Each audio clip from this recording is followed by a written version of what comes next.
আজকে করব লাউ চিংড়ি, তা কিভাবে করি আপনি দেখতে থাকুন। কড়াইতে তেল দিয়েছি, এবার লাউগুলো তেলে দিয়ে দেবো।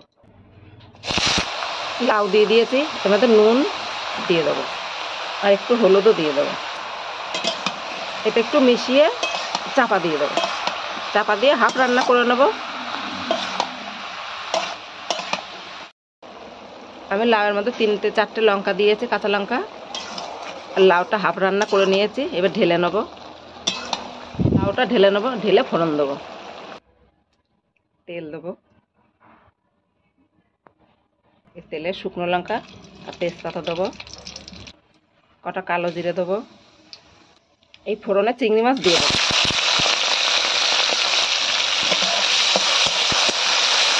চিংড়ি মাছটা একটু হালকা করে ভেজে নেবো।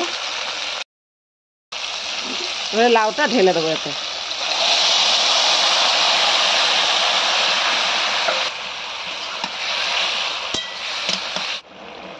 একটু চিনি দিয়ে দেবো।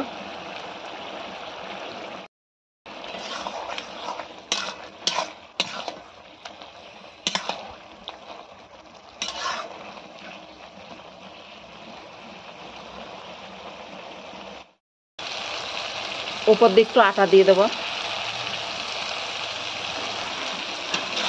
দিয়ে মিশিয়ে নেব। আমি কিন্তু লাউতে জল দিইনি, লাউ থেকে যে জলটা বেরিয়েছে ওই জলেই রান্না হয়ে গিয়েছে।